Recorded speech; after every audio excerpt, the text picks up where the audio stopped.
Attorney Delgra, thank you po for granting this interview. Apo. Kamusta po ang Filipino team ni dating Pangulong Duterte na nagpunta po ngayon dito sa The Hague 2 days after the confirmation of charges hearing? Insofar as the Filipino team is concerned, masigasig at sumusuporta sa defense team ni Mayor Rudy, headed by Attorney Nick Kaufman. As we have mentioned, after the presentation or the opening remarks of Attorney Kaufman on Monday afternoon, it was well delivered, very accurate, sincere, and factual insofar as we know of Mayor Rudy. So our reservation really is how the ICC judges who come from other countries would appreciate the opening statement Attorney Nick Kaufman. And probably, as we would anticipate without having to preempt what he is going to say tomorrow, that will be further elucidated in his presentation for the defense in praying for the denial and eventual dismissal of the charges. So just to help us understand, sir, ano talaga ang papel ng Filipino team na pinadala dito ng Pangulo? Because we understand, walang kamag-anak po ang nakapunta ngayon. Kumbaga, may directive ba sa inyo yung Duterte family to, how to handle these things? Wala pong directive. Unang-una, so I can speak for myself. No, I was actually thinking of coming here on his 81st birthday, and somebody asked if I can come. And I did not even know who else would be coming insofar as the Philippine team is concerned. And eventually, even before we came in, I already learned that there would be 6 of us. No?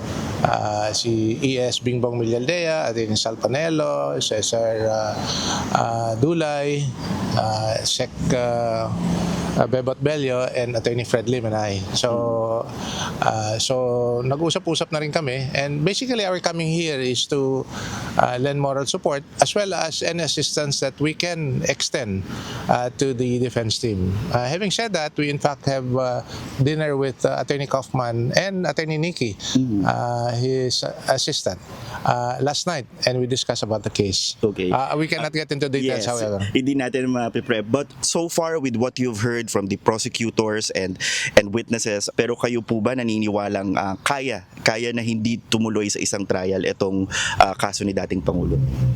If you're going to ask me as a lawyer, Yes. kaya.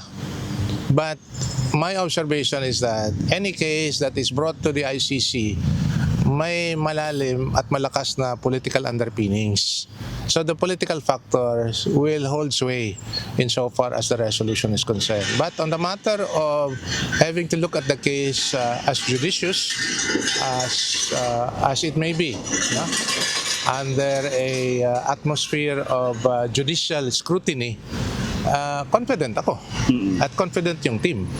Hindi lang natin alam kung paano mag-isip yung mga ICC judges, and given the fact na yun nga, there is also a political dimension in the cases that are brought before the ICC. Sir, nung nararamdaman nyo na nandito na kayo sa The Hague, pero nung last year you were very involved during nung nangyayari po yung pag-turnover kay dating Pangulong Duterte. In your personal point of view, ano po ang nararamdaman nyo ngayon na nandito It's kayo? my coming here, as I've said, is support to the defense team, but at the same time, it's actually I'm coming here with mixed reactions. No? I am frustrated with the delay. I'm frustrated with how the appeals and the application for interim relief of Mayor Rudy were denied. But at the same time, I'm inspired and by the action of Mayor Rudy, vintage Mayor Rudy, especially when he came out with that waiver. No? Frail, thin, old, and sickly, and he stood up with a colossal institution by making a stand that he doesn't want to appear before the confirmation hearing, precisely because he does not recognize the jurisdiction of the ICC. So, malakas na, hindi lang po malakas na statement na pinalabas niya, pero malakas ang paninindigan niya pagdating sa kaso niya.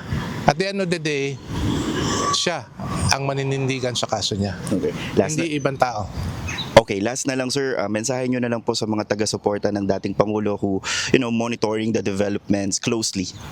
Hindi ako magtataka na hanggang ngayon. As you have seen, you've been here since the first day. Tuloy-tuloy yung suporta ng mga Pilipino. Hindi lang po sa The Hague, hindi lang po sa Netherlands, kundi sa ibang bansa na pupunta rito. At hindi man makakapunta, nagdadasal at sumusuporta in all forms and in all medium, no? Insofar as the case is concerned, but more particularly to the man that they love. Okay. At palagi niya sinasabi yan sa lahat na including this case about that he's facing right now. It's all about having to address the problems of the country and the Filipino people. Pabalik-balik niya sinasabi niyan. And that said, when I saw the waiver, I know that it was his statement because the last statement says it all. Ako magpabilin inyong sulugoon. Okay. Attorney, may nakwento ba si Attorney Kaufman regarding kung kamusta si Pangulong Duterte nung nag-start na yung proceedings? Wala siyang sinabi as regards yung condition niya, except to say na as mentioned by Attorney Kaufman, he is in high spirit. Kaya nga lang, alam mo naman, you're talking about a frail, sickly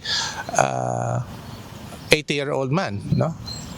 In a situation where you are in forced detention. So, isipin mo na lang kung ano yung kalagayan niya.